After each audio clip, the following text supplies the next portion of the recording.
Good evening, everyone. Welcome back. I had a couple of people ask me to share my process of getting from a fired piece of brass to a fully loaded one to get back out to the range. So that's exactly what we're going to do. I'm going to take you through what I do step by step, show you what I do, and load some of these. So let's get straight into it. Hope you enjoy it.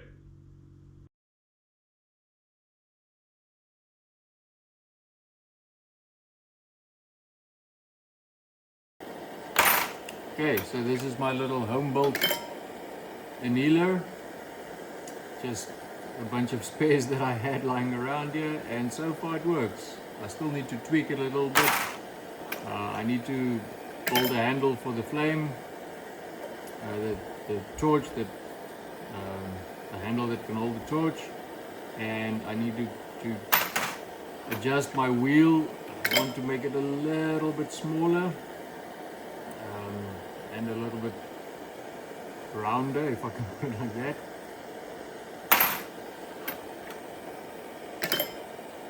But it gets the job done, and I don't have to do it one by one in a cordless drill. And that's it. That's how I anneal. I'll do the rest and then show you the next steps. Okay, after annealing, I put all my brass through a universal decapping die to deprime them all, and then it's off to full length sizing. The lock ring is loose, and I remove the decapping rod because I use a expander mandrel to size the necks. Okay, so it's loose. We slide it into its slot. Bring the shell plate all the way to the top. We hold onto the lock ring and we screw in the die until it touches the shell plate. On a regular press like a rock chucker or anything else, it's going to work exactly the same. You're just going to have your specific shell holder in there, which this press doesn't have a shell holder in there. Okay. So then that is set up. Then we take our fired brass, annealed brass, decapped brass with a shoulder gauge connected to the calipers, and we insert it and we zero it so that it gives us a zero reading. Then we can add some lube to the case so it doesn't get stuck in the die, because that's not lacquer at all. We're going to size it just like that. We're going to remove the lube because we don't want any extra size variance there. We're going to check it again. So obviously it expanded, so we're on 2/1000 of an inch there. That it increased because obviously the die is pressing the brass upwards. Okay, so then what we're going to do is we're going to adjust the die inwards so we get a little more sizing into the case. We do that again. We're going to do this multiple times slowly until we get to our magic number that we're looking for. Okay, we went down 1/1000 on that go.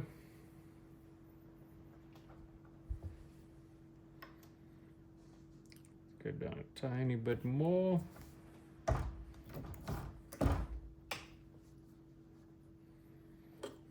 When we get very, very close, like this one should be, okay, almost on zero. What I like to do now is snug up this lock ring a tiny bit so that it doesn't move on us. Let's just double check. Okay, it moved a little bit.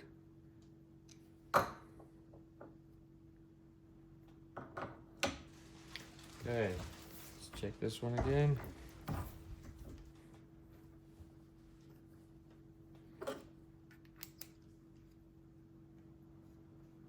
Okay, still in the same place luckily after I snugged it in. Okay, we want to go, it's a bit tighter now, so that's why I'm taking it out. We want to go in a tiny bit.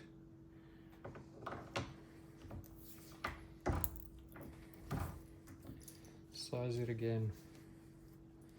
And then double check that we haven't gone too far.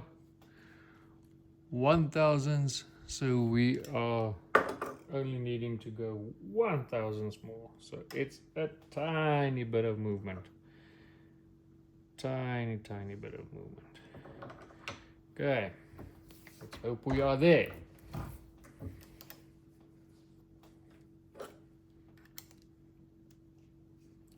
There we go. That gives us 2/1000ths shoulder bump. Okay guys, that's it. And then we head on to the next step. See you at the next stage.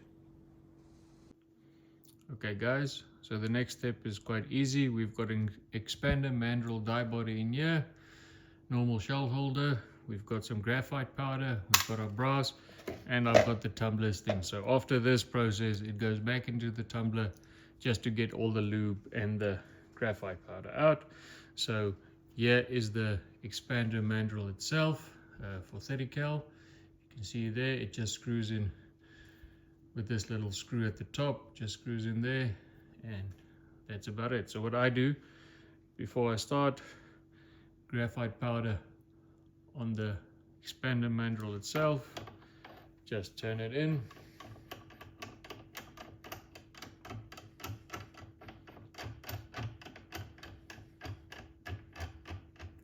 And the rest is straightforward. Graphite powder on there, size it. The graphite powder is just a lube, and like I said, then it goes straight in there to get cleaned again. This is a bit of a messy situation because the graphite powder sticks to everything, but that's it. So you just size the next inside of the neck for consistent neck tension on all the bullets. Okay.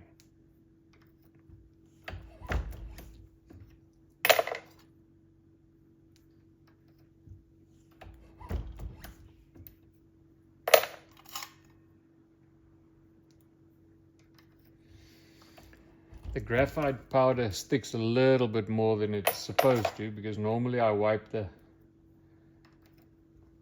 brass off, because obviously there's case lube on the outside now, but it won't cause any damage. After it comes out of the tumbler, it'll be clean again. Okay, and that's it guys, all the brass done. Now it goes back into the tumbler. I'll see you when it's clean again. Alrighty, now that we have the cases annealed, deprimed, sized, and put through the expander mandrel for the necks, all we need to do, prime, put some powder in them, and seat the bullets. So let's get straight to it quickly. So I've got 10 prepped cases here, so we only need 10 primers. So we're just gonna do 10. There was an extra one there. Let's put that one back. Okay, so then we just prime them.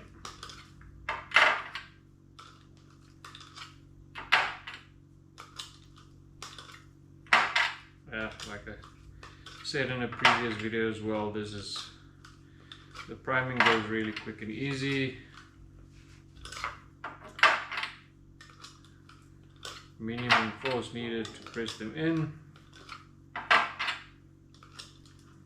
And there we go. Last one done. Okay, so primers are done. Now all we need to do is add the charge weight. Okay, so I already calibrated the scale so that you guys don't have to stand and watch through that.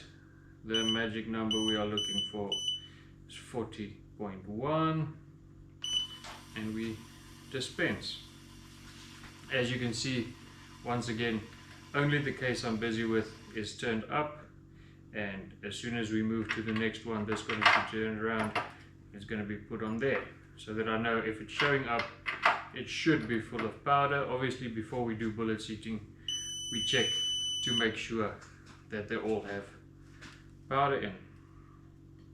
Okay, so sorry, that one was a bit over. Let's try that again. Might be because I bumped the table too much while I was explaining this to you guys.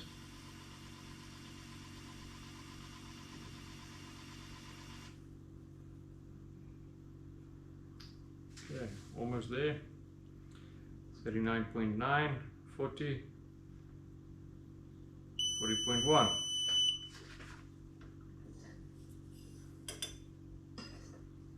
Simple as that. Put it in and do the next one.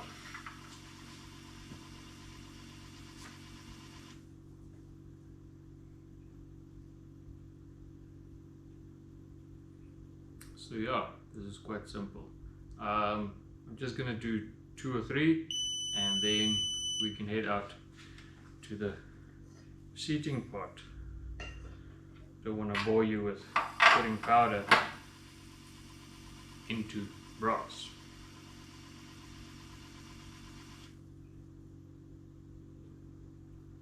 Almost there.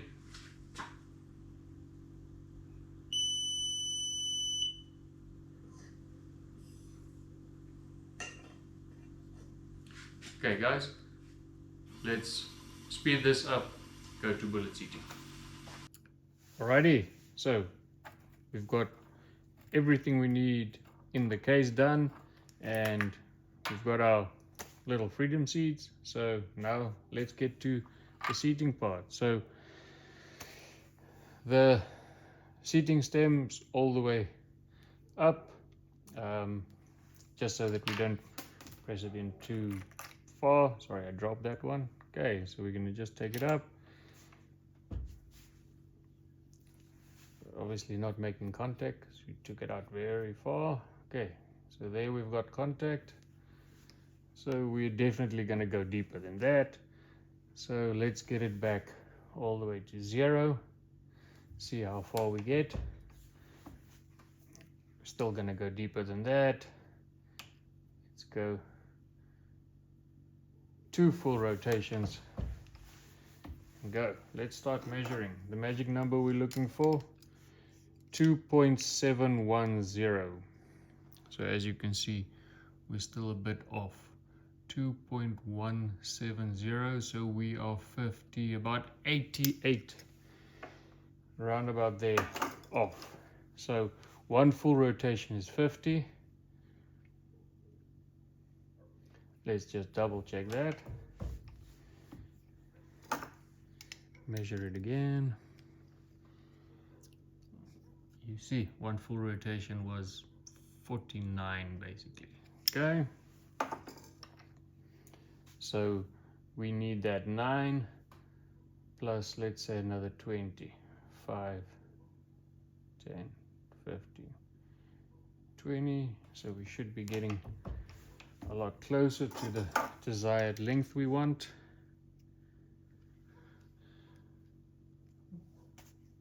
.185.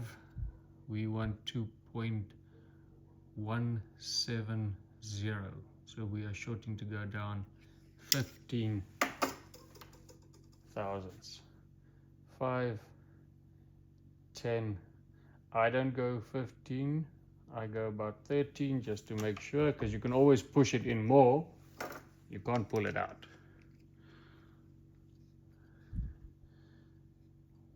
Shorting 1/1000th of an inch.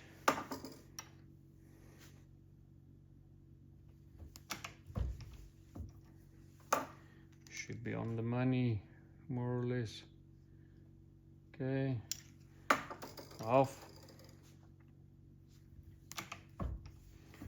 That's obviously the nice thing about micrometers. It's little bit easier to adjust, and that's the magic number we're looking for. That last 5, we're not too worried about it. We've got 2.170. So that's the bullet set into place. Then you just do exactly the same with all of them. We don't adjust again, it's already the right size. You can feel all the bullets seat more or less the same by hand because we did the expander mandrel. So the tension on them should be very, very consistent. I don't have a press that can measure that, unfortunately, but check on the chronograph and the group sizes, then we know we've got proper neck tension on all our rounds. So this is probably one of the most satisfying parts of the whole process, is to see the finalized product, which obviously looks amazing. And when you get small groups on paper, it's even better. So there you go, guys, from start to finish, fully loaded 308 with Lapua brass CCI 250 primers and a 168 grain Burger VLD hunting. Okay, there you have it. That is my process of creating these. So the next challenge is only to get those to shoot very small on paper, but that's just practice, and I still need a lot more of that. Yeah, guys, I hope you enjoyed the video.